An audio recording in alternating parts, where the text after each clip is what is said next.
Provérbios de Salomão, filho de Davi, o rei de Israel. Vamos orar. Nosso Senhor e Deus, graças damos a Ti por ter essas palavras diante de nós, por esse sábio que nos ensina a santa palavra do Senhor. Obrigado, Senhor, porque temos esse grande sábio, a Bíblia do Senhor, diante de nós, para nos ensinar palavras tão difíceis de serem compreendidas porque se deparam com a nossa carnalidade. Então ajuda-nos hoje, em nome de Jesus. Amém.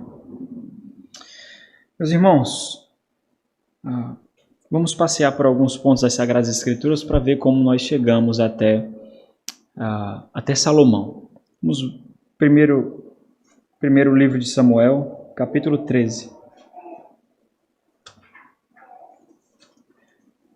Primeiro livro de Samuel, capítulo 13. Versículo 13 e 14.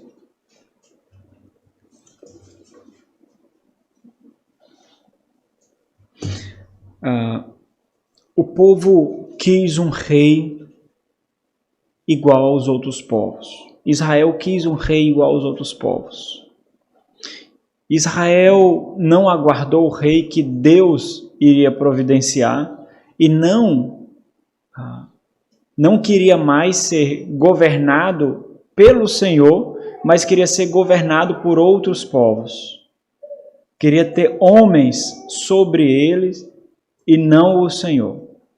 Então o Senhor deu um rei segundo os outros povos, com toda a aparência, com toda a formosura, com todo o padrão visível de força, de poder, de notoriedade, que os outros povos aclamavam. Esse grande contraste é feito com Davi. Até mesmo Samuel desprezou Davi.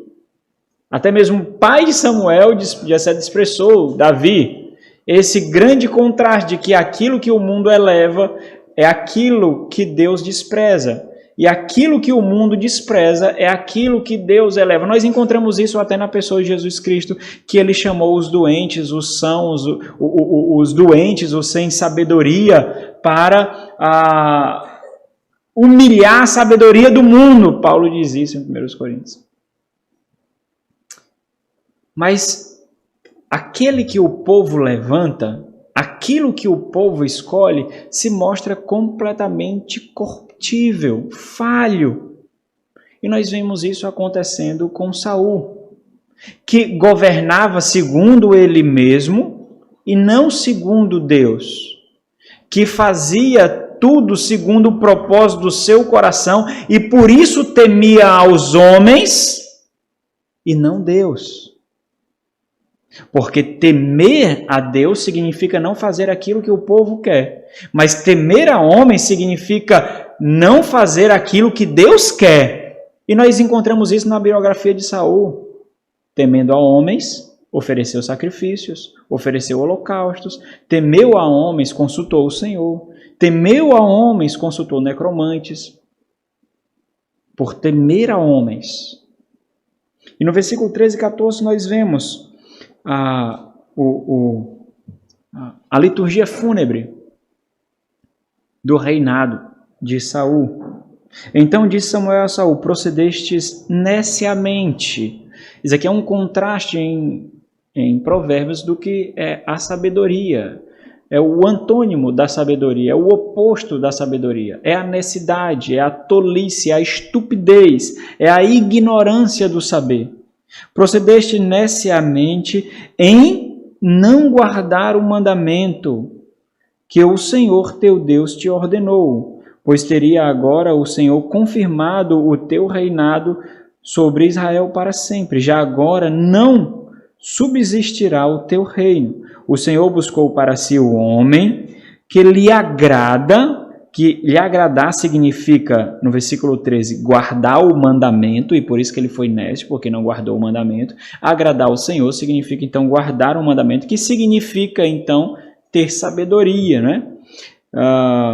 O Senhor buscou para si o homem que lhe agrada e já lhe ordenou que seja príncipe sobre o seu povo, porquanto não guardaste o que o Senhor te ordenou. Então nós vemos uma síntese do que foi Davi, fazendo completo contraste do que foi Saul.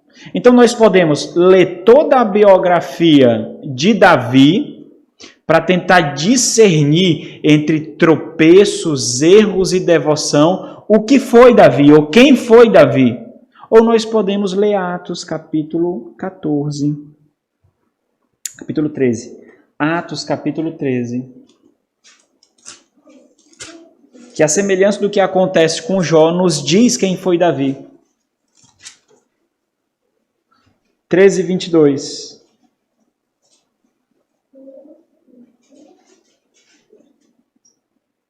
E tendo tirado a estes, levou-lhes o rei Davi, do qual também, dando testemunho, disse: achei Davi, filho de Jessé, homem segundo o meu coração, que fará toda a minha vontade. Então, esse foi Davi. Em meio a erros, tropeços, vacilos, enganos, o seu coração sempre esboçou temor ao Senhor. Ele não pecou, por exemplo, com o pecado que todo o povo cometeu. Davi nunca foi idólatra. Davi nunca pecou com idolatria. Ele cometeu muitos outros pecados, mas não repartiu a glória de Deus com ídolos ou com outros, inclusive com mulheres, cujo sábio Salomão fez. Então, esse é Davi, que fez contraste com o padrão escolhido pelo povo, mostrando o que é temor ao Senhor e o que é a verdadeira sabedoria.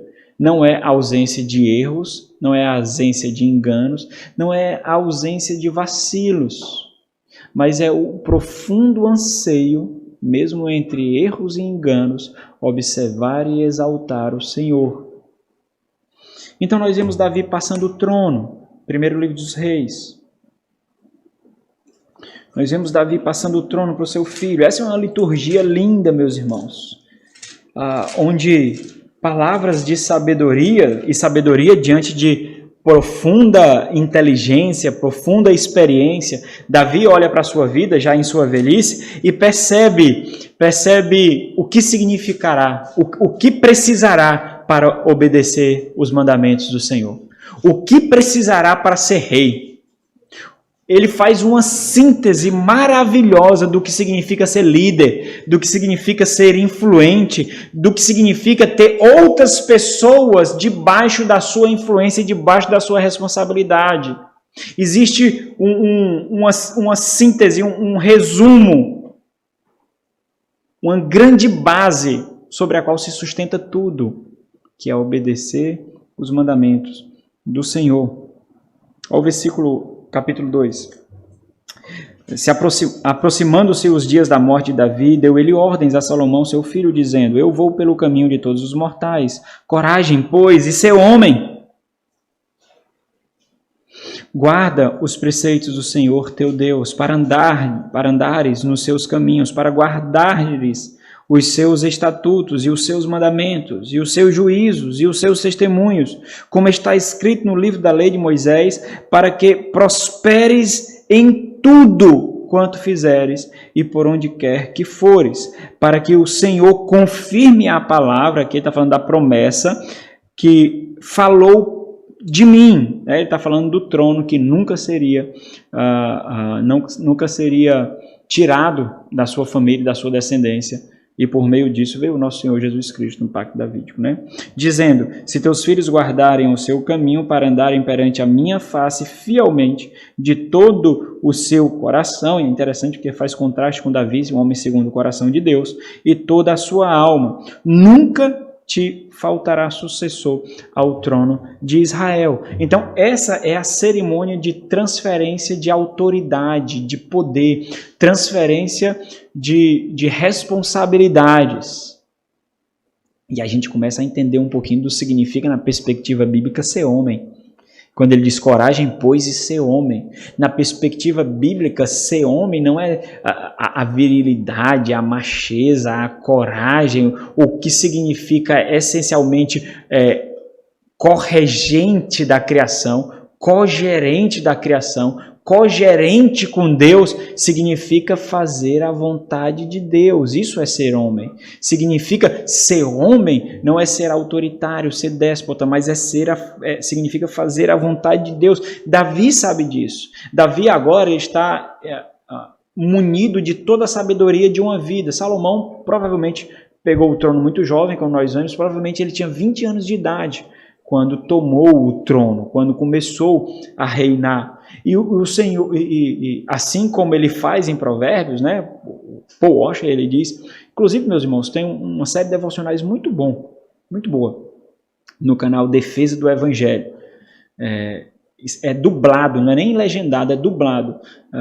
Paul Washer fazendo estudos sobre o livro de Provérbios. Então ele vai lentamente sobre o livro de Provérbios. É interessante que ele diz isso.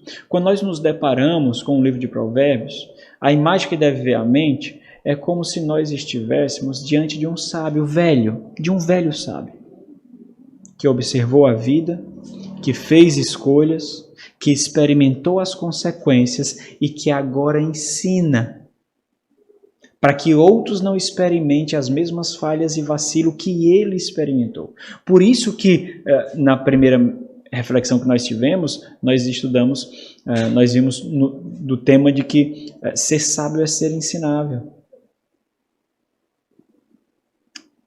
Salomão aqui, ele é orientado a ser homem e observar os preceitos do Senhor. Então nós avançamos um pouquinho, vamos no capítulo 3. No capítulo 3, versículo 7. Ele diz: Agora, pois, ó Senhor, meu Deus, tu fizeste reinar teu servo em lugar de Davi, meu pai. Não passo de uma criança, não sei como conduzir-me. Então, ele percebe o tamanho da responsabilidade que está diante dele. Ele percebe a grandeza da tarefa que é exigida dele. E nesse momento ele pede ao Senhor aquilo que é necessário para que ele governe o povo. Olha o capítulo 4. O versículo 9 ele já diz, no mesmo capítulo, né? Dá, pois, ao teu servo coração compreensivo, para julgar a teu povo, para que prudentemente discirna entre o bem e o mal. Pois quem poderia julgar a este grande povo? Então aqui ele demonstra temor. Capítulo 4, versículo 29. Deu também Deus a Salomão sabedoria, grandíssimo entendimento e larga inteligência, como a areia que está na praia do mar. E ele continua mostrando como ele recebeu sabedoria. Nós caminhamos um pouquinho mais e nós percebemos o que foi que distorceu a sabedoria de Salomão. Salomão foi um homem sábio, inegável, mas ele não exerceu a sabedoria de forma suficiente a discernir o mal. E ele passou a ter más companhias. E más companhias é a corrupção da sabedoria.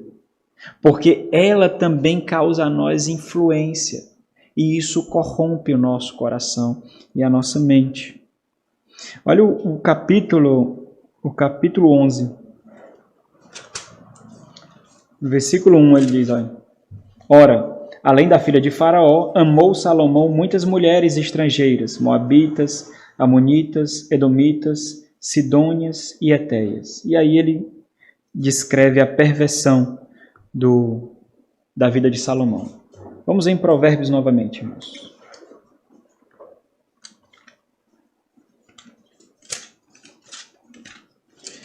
Esse é um texto assim, muito rico, irmãos. Nós demoramos a a colher tudo aquilo que ele tem para oferecer. Olha quando ele diz o propósito para o qual ele está dando o livro, né? Está escrevendo esse livro. Ele diz, para aprender a sabedoria e o ensino, para entender as palavras de inteligência. Olha que interessante. Ele está dando aqui um instrumento de discernimento. Por quê? Porque a sabedoria, palavras de sabedoria, precisam ter um solo fértil para nascer. E o solo fértil é uma mente ensinável. Caso contrário, irmãos, não passarão de palavras radicais, alienantes, palavras esquisitas, não serão compreensivas. Se você ligar o versículo 2 ao versículo 6, você vai entender isso.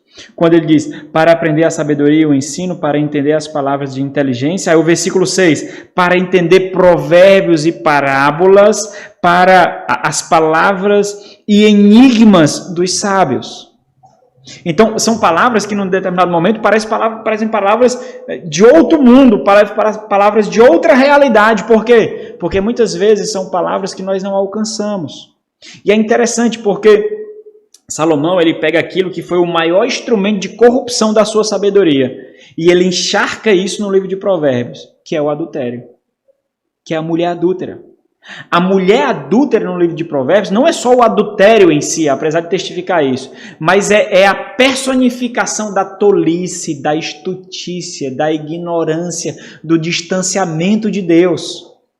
Não é o adultério em si, ele não está apontando somente para a imoralidade, como se a imoralidade fosse a única corrupção. Ele está pegando aquilo que conturbou o seu coração e a sua mente e fez com que ele construísse altares e ídolos e templos para os deuses pagãos. Foi aquilo que derribou completamente as estruturas de sabedoria que Deus o deu.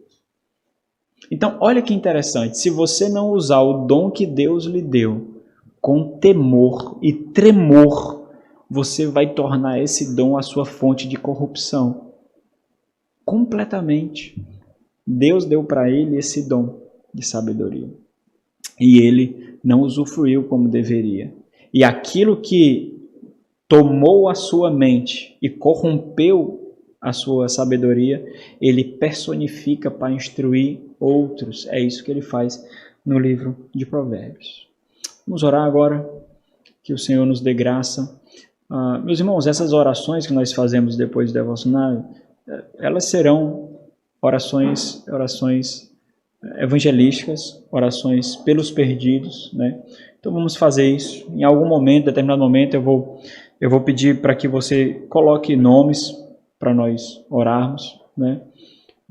Mas ainda não é o momento. Mas os irmãos, nós oraremos nesses momentos por pessoas específicas, por nomes específicos, para apresentar diante do Senhor, para que o Senhor salve as suas vidas. Essas pessoas já podem ser lembradas por vocês. Vamos orar. Nosso Senhor e Deus, obrigado pela graça da Tua palavra, Deus, que o Senhor nos dá. Nós Te louvamos, ó Deus, pelo privilégio que temos de ter a sabedoria do Senhor na pessoa de Cristo Jesus, falando ao nosso coração e nos direcionando à Tua vontade. Nós suplicamos, ó Deus, Pai Todo-Poderoso, que o Senhor nos conduza em graça e discernimento, em sabedoria do alto, para perceber que a vida vai muito além do que nós, ó Deus, muito além de nós. Que nós possamos discernir, ó Pai gracioso, Deus majestoso, o quanto muitos carecem da sabedoria que nós temos acesso, ó Pai. Dá-nos amor pelos perdidos, ó Senhor Santíssimo.